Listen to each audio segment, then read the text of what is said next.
Coucou à tous, j'espère que vous allez bien. On se retrouve aujourd'hui pour un nouveau On rejoue ou pas, dans un nouveau décor qui sera celui, a priori, qui sera le plus récurrent à partir de maintenant, parce que ça y est, la Kallax est enfin installée. Pour aujourd'hui, on va avoir Marrakech, mais on va parler exclusivement de l'essentiel édition, celle qui est du coup disponible en boutique. On va parler également de Discordia, qui se trouve juste là. On va faire aussi Legend of the Void. Alors ça, il y a 2-3 trucs à dire. On va voir un petit peu pourquoi un petit peu après, mais pour ceux qui ne le connaissent pas, et c'est normal, il y a eu genre 1000 boîtes dans le monde, c'est TFM en mode fan, globalement. Et enfin, en dernier jeu, j'aimerais vous parler d'un jeu auquel j'ai beaucoup joué récemment, parce qu'on l'a beaucoup montré, beaucoup fait tester, c'est Maupassant. Ça vous dit rien? C'est normal, c'est pas encore sorti. On bosse dessus avec Killa, et on vous en parle en fin de vidéo. Allez, à tout de suite. Ok, donc on démarre tout de suite avec Marrakech, l'essentiel édition. Alors Marrakech, ça a fait beaucoup de bruit cette année, vu que ça a gagné le Diamant d'Or, vu que c'est complètement inaccessible en termes de deluxe, parce qu'on est à plus de 150 balles, je crois que c'est 180 au moment où je vous parle, et du coup, depuis peu, il y a une version boutique, la version essentielle, qui est sortie pour Marrakech, et la question c'est, qu'est-ce que ça vaut?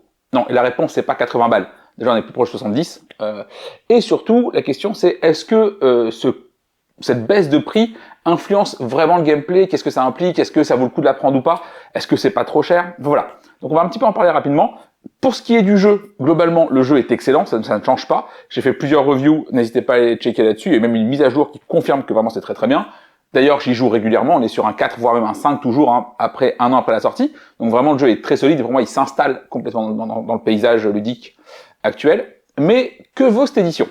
C'est un peu ça. Globalement, le jeu à la base est composé de composants en bois, les fameux keshi, et vous en avez beaucoup, plein, trop.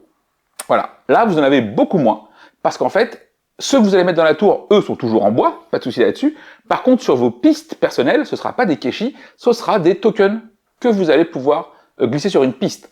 Et du coup, est-ce que ça nuit au plaisir de jeu? J'ai envie de dire pas tant que ça. Pas tant que ça, parce qu'au final, quand ils sont posés, on n'y fait plus grand-chose. Le fait que la taille du plateau soit aussi beaucoup plus petite, eh ben clairement, ça ne demande plus une table de 8 mètres cubes pour pouvoir y jouer. Et ça, c'est quand même assez agréable. Est-ce que c'est cher? Oui, 80 balles, c'est un budget, c'est sûr, il n'y a pas de débat là-dessus. Après, si on considère qu'on ne paye, encore une fois, pas que le matériel, qu'on paye tout le développement, et qu'en plus de ça, le jeu est produit en Europe, ça a un coût, mais ce n'est pas cher. Vous voyez ce que je veux dire ou pas? Et surtout, encore une fois, si le jeu vous y jouez, alors il n'est pas cher. Les seuls jeux qui vont être beaucoup trop chers, ça va être les jeux qui ne sortent pas de chez vous. Et là, pour moi, on est sur un vrai souci un peu d'idéologie du truc. C'est-à-dire que je ne comprends pas le concept de pile de la honte. C'est un truc qui m'échappe complètement. Si vous comptez pas y jouer, l'achetez pas. Et si vous l'avez acheté, jouez-y. Globalement. Pourquoi? Voilà. Donc là, du coup, c'est un peu pareil. Si le jeu, vous comptez pas y jouer, il est de toute façon beaucoup trop cher. Et pas de doute là-dessus. Maintenant, si vous comptez y jouer, que vous avez déjà essayé, que ça vous a plu, et que vous voulez y jouer régulièrement, allez-y, parce que le jeu est vraiment excellent, et cette édition essentielle ne gêne pas le plaisir de jeu. Pas du tout. Bon, il faudra quand même prévoir quelques sachets plastiques, parce qu'ils en ont mis walou. Ce qui est un peu du foutage de gueule. Queen Game, sachez-le, hein, vous aurez pu faire un mini effort. À noter qu'en plus de ça, vous pouvez, si jamais vous le souhaitez, vous procurer les composantes de luxe, chez Mowgli Distribution par exemple, un parmi X, qui fait ça, au prix de 30-35 balles globalement, comptez 40 avec les frais de port. Ça vous donnera les portes en bois et plus en carton. Ça vous donnera les meeples sérigraphiés et d'autres trucs. Est-ce que c'est utile? Bien évidemment que non. Est-ce que ça vous fait plaisir? Peut-être. Sur les 3 éditions, pour moi la seule qu'il ne faut pas acheter, c'est celle du milieu, parce qu'elle est beaucoup trop chère pour ce qu'il y a dedans, du coup, parce qu'il n'y a pas les rangements. Si vous êtes prêt à mettre 130, 140, mettez 180 et prenez la Deluxe, qu'on n'en parle plus, voyez-vous. Voilà, donc soit la Deluxe si vous avez les moyens, soit sinon l'édition de base, essentielle, qui est juste là, mais vous ne la voyez pas parce qu'elle est hors champ, qui est vraiment cool. Et d'ailleurs, un gros big up à Golden Meeple pour l'envoi de cette version, dans notre cadre, notre collaboration, lui et moi. Cédric, t'es au top, vraiment merci beaucoup. J'adore le jeu. Voilà. Est-ce que je vais y rejouer? Oui, bien sûr. On y rejoue régulièrement d'ailleurs, donc c'est pas un débat. Là, la question c'était est-ce que l'édition vaut le coup? Et je pense que oui. Allez-y. On continue maintenant avec Discordia. Discordia, c'est l'autre jeu de Silex qu'on attend, ou qu'on attend un peu moins avec Amalfi. On y a joué ce week-end, on a fait 2 parties de suite, et on a 2-3 trucs à en dire. Enfin, moi, parce que mon ego est pas concerné par le projet pour l'instant. Donc Discordia est un jeu où vous allez devoir récupérer des dés pour faire des actions, et surtout, avec vos actions, vous allez devoir réussir à virer vos meeples. La partie s'arrête dès qu'un joueur n'a plus de meeples. ou à la fin des 4 manches. Et là, celui qui en a le moins qui gagne la partie. Je ne sais pas quoi en penser. Déjà parce que j'y ai joué qu'à 2, et je me dis que c'est peut-être pas la meilleure config, je vais expliquer pourquoi un petit peu après. Et surtout, les soucis qu'il y a, à mon sens, pour moi là-dessus, c'est que le jeu n'est pas du tout, mais alors pas du tout votre ami. C'est-à-dire que il n'est pas cool avec vous.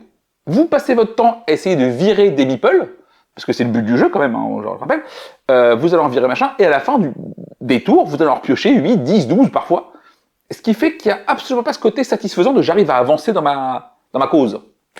Et ça, dans le paysage actuel des jeux, c'est assez bizarre. C'est-à-dire que ça n'arrive pas très souvent que le jeu soit contre vous, surtout quand c'est pas un coopératif, je veux dire. Et là, ouais, t'as pas ce côté gratifiant de se dire putain, vas-y, je sens que j'avance. Alors, oui, tu vas le sentir parce que du coup, tu vas repiocher moins de meeples au fil des tours, et tu vas en poser de plus en plus, mais quand même, t'as ce côté extrêmement frustrant de se dire putain, vas-y, j'en ai viré 8 ce tour-ci, j'en ai repioché 10, ça race, je n'avance pas. Après, d'un point de vue mécanique, pourquoi à 2, ça me pose un petit souci. En gros, comment ça marche, vous allez lancer 3 dés au début de chaque tour, et le joueur qui a lancé les dés va pouvoir en choisir un et se le garder que pour lui. Les autres devront choisir parmi les 2 qui restent. Et ben quand tu joues à 2, tu vas systématiquement prendre le dé qui intéresse potentiellement l'autre joueur, sachant que toi, tu peux tout à fait utiliser les 2 autres dés comme tout le monde. Juste, tu vas bloquer celui-là, et ce qui fait que ça peut être parfois un petit peu laborieux, un peu compliqué, alors qu'à 3-4, je pense que tu peux pas cibler systématiquement un joueur. Peut-être celui qui est un peu devant, enfin celui que tu penses être devant à un instant T, mais globalement, tu peux pas jouer contre tout le monde à la fois. À 2, vraiment, tu vas matraquer le mec d'en face, s'assurer que vraiment, il ait jamais ce qu'il faut pour avancer, et ça peut être un peu frustrant à ce niveau-là aussi. Voilà. Après, en termes de mécanique, globalement, tu choisis un dé, tu fais une des actions de la colonne où tu prends un des bâtiments, et voilà. Et si jamais ton dé colle à un de tes dés présents sur tes différentes tuiles, tu peux charger les meeples gratos. Voilà, c'est un peu ça le principe. Ça ne bouleverse pas l'ordre du monde. Très clairement, tu bouites un peu dans ton coin, tu joues un peu tout seul, même si, comme j'ai dit, il y a cette interaction en début de tour où vraiment tu vas te checker, mais à part ça, c'est assez faible. Et je sais pas à quoi en penser. Vraiment, la première partie, elle était pas très cool du tout, donc on en a refait une dans la foulée pour vraiment s'assurer du truc. Et oui, avec un peu de pratique, tu peux commencer à faire plus de combos, c'est plus agréable, t'as les tours un peu plus reward, et j'avoue que les tours où tu vas être là, genre, tiens, vas-y, je pioche pas de meeple parce que j'ai bien bossé, machin et tout, sont agréables. Mais ça, tu l'as pas au début. C'est-à-dire que tes premières parties vont être un peu douloureuses, et ça va mal se passer. Donc voilà, je pense vraiment que c'est un jeu auquel il faut y rejouer plusieurs fois pour prendre vraiment la mesure du truc. Nous, on est à 2, je pense qu'on va en refaire encore 3-4, parce que on sent qu'on n'est pas bon. Tu sais, on sent qu'on galère, qu'on n'est pas efficace, qu'on se met en place, genre peut-être tour 3, fin de tour 3, et que j'aimerais bien qu'on soit en place plutôt tour 2, je pense que c'est faisable, d'avoir un truc un petit peu combo, peut-être que je prends pas cette bâtiment en early. Enfin voilà, il y a plein de trucs à tester. Mais voilà, si vous aimez les jeux extrêmement gratifiants, c'est pas pour vous. Spoiler, n'y allez pas. En revanche, si vous aimez les jeux qui vous offrent un petit peu de challenge là-dessus, qui vont vous pousser un peu à être efficace, et si jamais ça marche pas, et ben vraiment tu te prends les pieds dans le tapis et ça se passe pas bien, le jeu va être très cool. Est-ce que je vais y rejouer? Je ne sais pas. Voilà, je sais pas.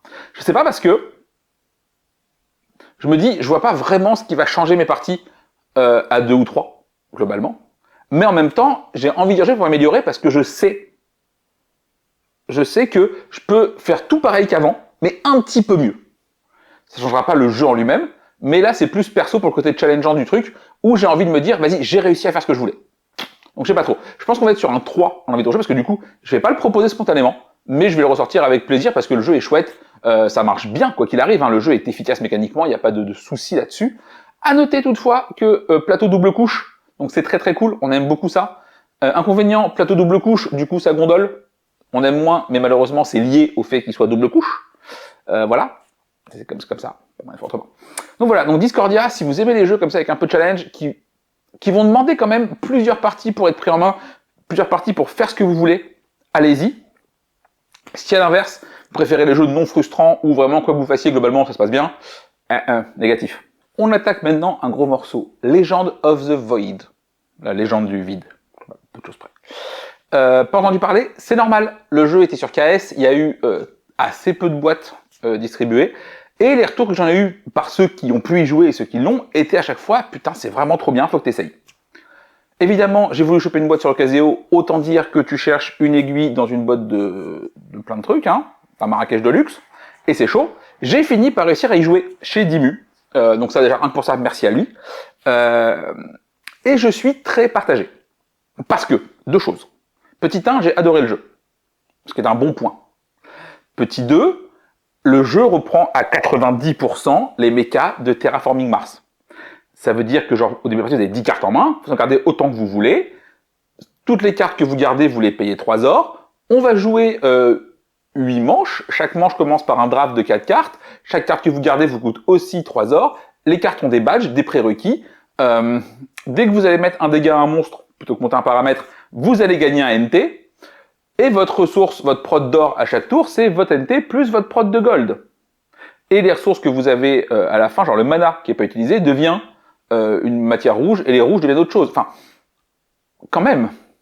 Je veux bien qu'on se base sur la méca principale, à savoir les badges, les machins, ok. Là, à mon sens, ils ont littéralement copié-collé toute la méca du jeu pour changer les cartes. Et encore, pas toutes.